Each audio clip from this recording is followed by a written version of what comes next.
Judges chapter 1. After the death of Joshua, the Israelites asked the Lord, "Who of us is to go up first to fight against the Canaanites?" The Lord answered, "Judah shall go up. I have given the land into their hands." The men of Judah then said to the Simeonites, their fellow Israelites, "Come up with us into the territory allotted to us to fight against the Canaanites. We in turn will go with you into yours." So the Simeonites went with them.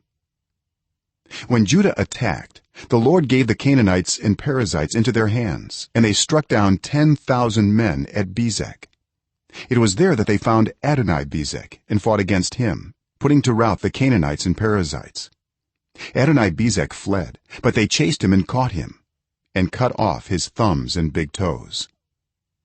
Then Adoni-Bezek said, 70 kings with their thumbs and big toes cut off have picked up scraps under my table. Now God has paid me back for what I did to them." They brought him to Jerusalem, and he died there. The men of Judah attacked Jerusalem also and took it. They put the city to the sword and set it on fire. After that, Judah went down to fight against the Canaanites living in the hill country, the Negev and the western foothills. They advanced against the Canaanites living in Hebron, formerly called Kiriath Arba, and defeated Sheshai, Ahiman, and Talmai. From there they advanced against the people living in Debir, formerly called Kiriath Sepher. And Caleb said, "I will give my daughter Aksah in marriage to the man who attacks and captures Kiriath Sepher." Othniel, son of Kenaz, Caleb's younger brother, took it. So Caleb gave his daughter Aksah to him in marriage. One day when she came to Othniel, she urged him to ask her father for a field.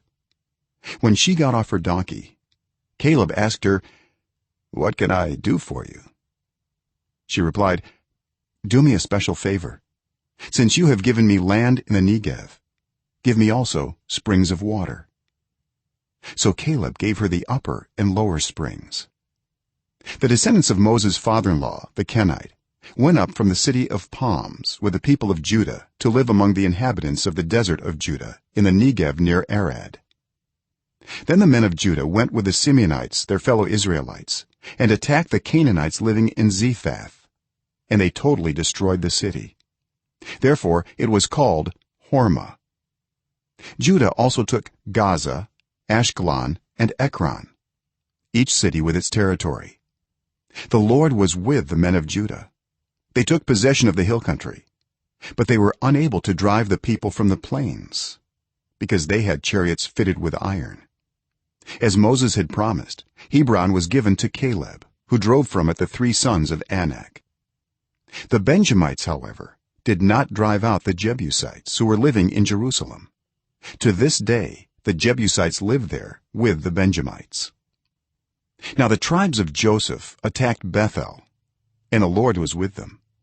When they sent men to spy out Bethel, formerly called Luz, the spies saw a man coming out of the city, and they said to him, "Show us how to get into the city, and we will see that you are treated well." So he showed them, and they put the city to the sword, but spared the man and his whole family. He then went to the land of the Hittites, where he built a city and called it Luz, which is its name to this day.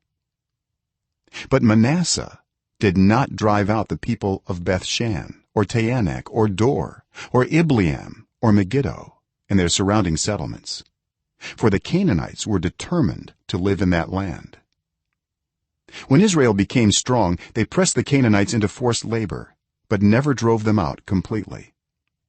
Nor did Ephraim drive out the Canaanites living in Gezer, but the Canaanites continued to live there among them. Neither did Zebulun drive out the Canaanites living in Kitron or Nahalal, so these Canaanites lived among them, but Zebulun did subject them to forced labor. Nor did Asher drive out those living in Akko or Sidon or Alab or Akzib or Helba or Aphek or Rehob. The Asherites lived among the Canaanite inhabitants of the land, because they did not drive them out. Neither did Naphtali drive out those living in Beth Shemesh or Beth Anath, but the Naphtalites too lived among the Canaanite inhabitants of the land, and those living in Beth Shemesh and Beth Anath became forced laborers for them.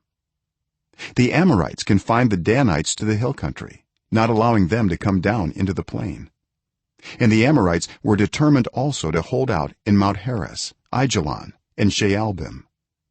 But when the power of the tribes of Joseph increased, they too were pressed into forced labor. The boundary of the Amorites was from Scorpion Pass to Selah and beyond.